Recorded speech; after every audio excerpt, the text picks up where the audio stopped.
All right, Alexander, let's talk about what is happening in the Middle East and with the war in Gaza. And well, it looks like Israel is not following the ICJ ruling. I think that's clear. And Netanyahu is starting to come out with his plans for the area, Gaza's future, I guess you could say, when and if this conflict comes to an end. What do you make of the activity that is happening in Gaza and in Israel? Well, the war in Gaza continues, but it should be said that, we were all expecting this big Israeli offensive to happen against Rafah, and it hasn't yet happened. We've also been told repeatedly over many weeks that there's going to be an all-out war between Israel and Hezbollah in the north, and that also still hasn't happened.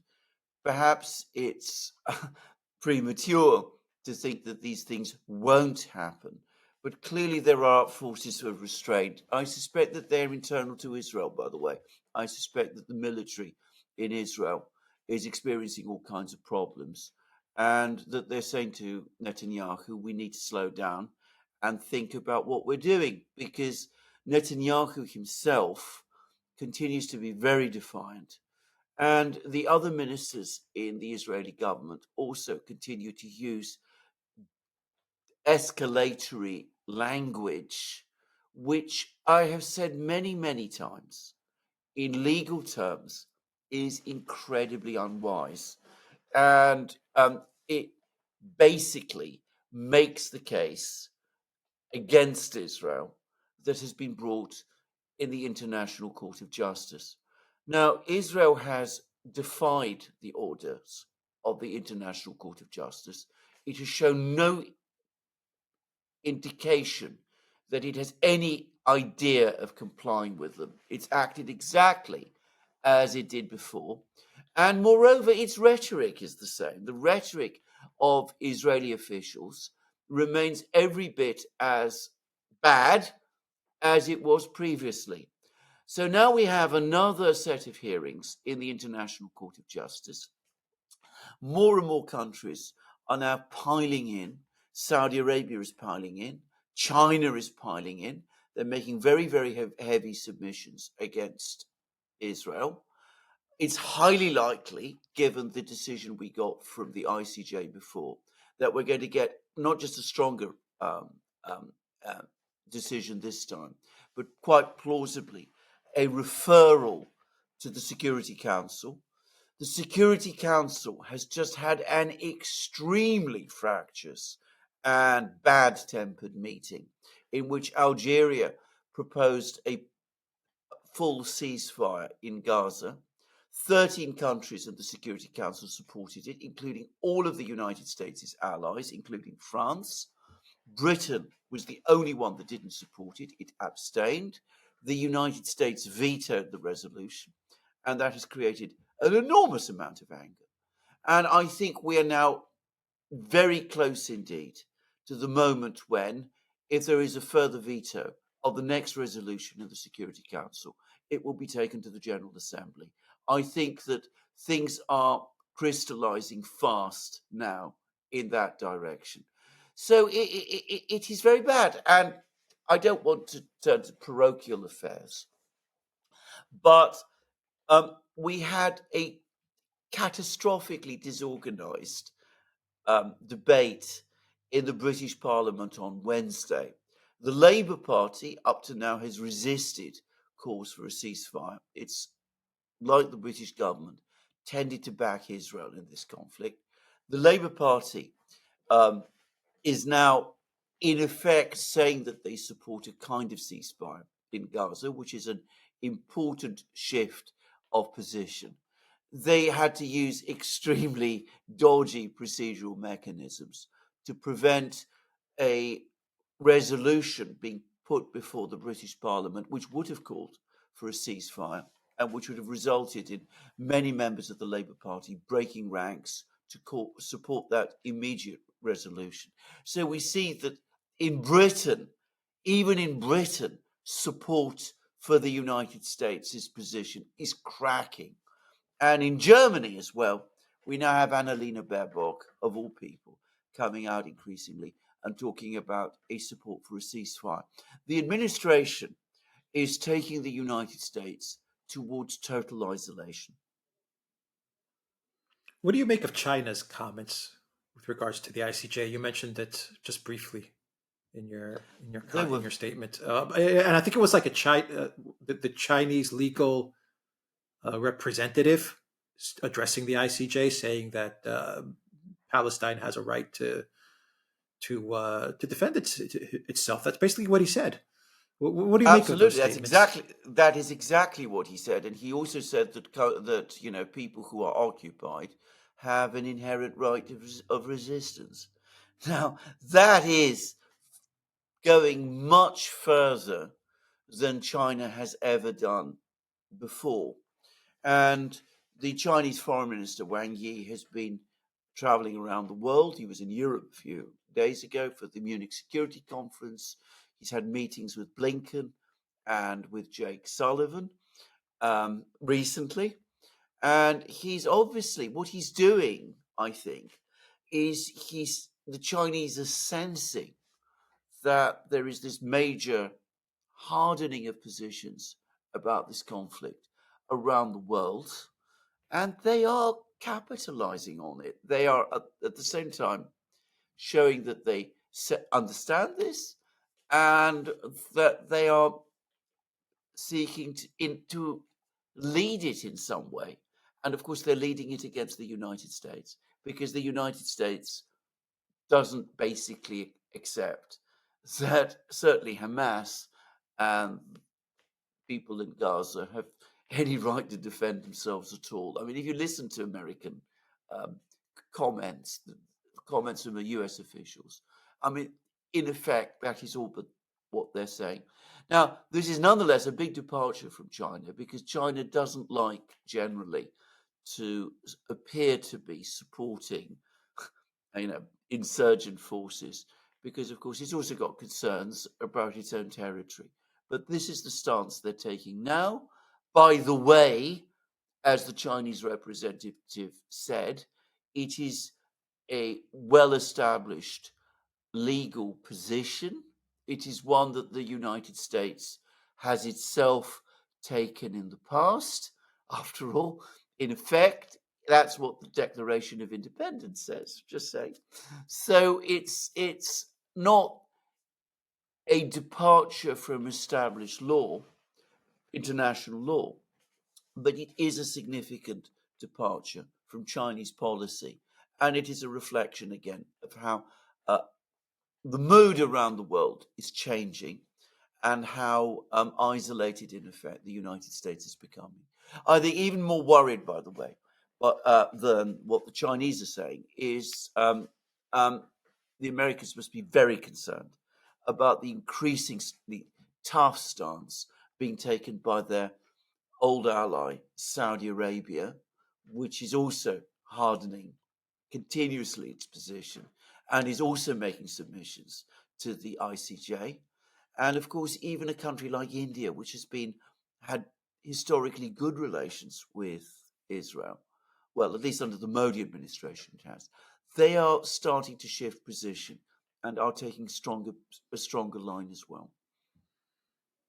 So, what's the U.S.'s strategy in all of this? I mean, Netanyahu, he's moving further and further away from a two-state solution. He's coming out and pretty much saying it that he's not in favor of any type of two-state solution between Israel and the Palestinians. So he's moving further away from that.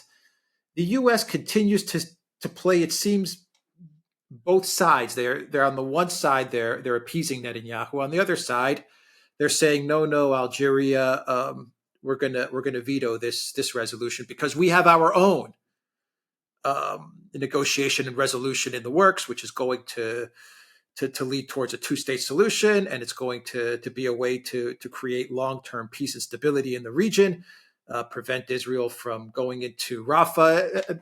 It seems like you're getting this Dr. Jekyll, Mr. Hyde, like two completely opposite strategies going on at the same time, two completely opposite positions going on at the same time. And I don't see, is there a convergence point somewhere? Is this. Right. Just quickly about Netanyahu. Netanyahu has, in practice, always opposed a two-state solution. What his ultimate conception of how the conflict between Israelis and Palestinians would be resolved, he has never clarified. I mean, many people assume the worst of Netanyahu, but he has always basically opposed the setting up of a Palestinian state. He's now saying it quite openly. I mean, he's making it absolutely clear that, as far as he's concerned, there must never, ever be a Palestinian state. Again, he doesn't offer a plan for a peaceful resolution of this conflict.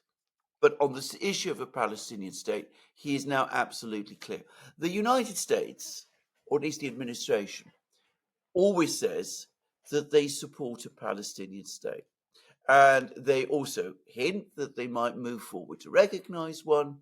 And they're telling us all sorts of things that they're going to do. And we have all these leaks that we regularly get about how impatient and frustrated Biden is becoming with Netanyahu. But what is happening is that people around the world are no longer believing this. They think that the administration is only saying these things as a way of keeping the pressure off, and that it doesn't really mean them, and that deep down it actually does support what Netanyahu is doing. I mean, that's the impression that's been given. My own view, by the way, about this is that there isn't exactly a cunning plan or anything like that. I think this is a deeply chaotic and very divided administration. I don't think it can resolve its line about the Middle East because there are too many factions. So there's some people who want to say, we do support a Palestinian state. We do want to see a settlement of this conflict. We do want to see peace in Gaza. But they can never overcome the resistance of the hardliners, of whom the most hardline of all is, of course, Biden himself. But that's what I think. But, I mean, in a way, it's irrelevant because most of the world, I think, say in November, December, they were perhaps aware, they thought that the Americans might eventually come round. I think now what the Americans are doing is just exasperating them. They're becoming more angry.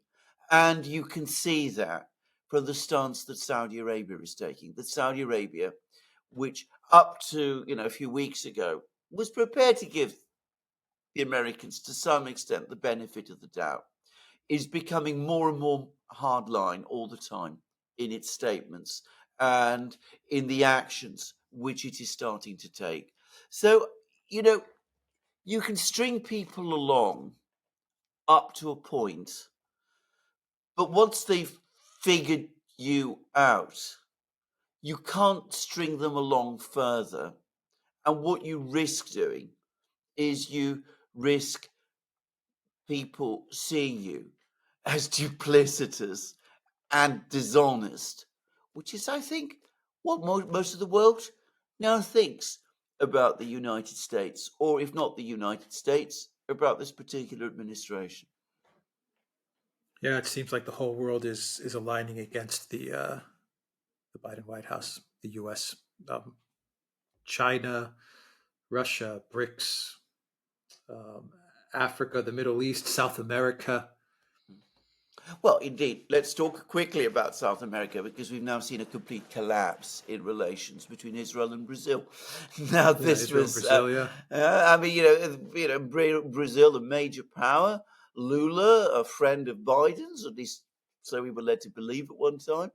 I mean, Lula made a speech about Israel, with some parts of which, by the way, So the historical comparisons he was making, I would have some, I'd say, hold back a little. I mean, I'm not sure those were wise to say, but he is clearly furious with the whole situation. And, it's some of the anger that he's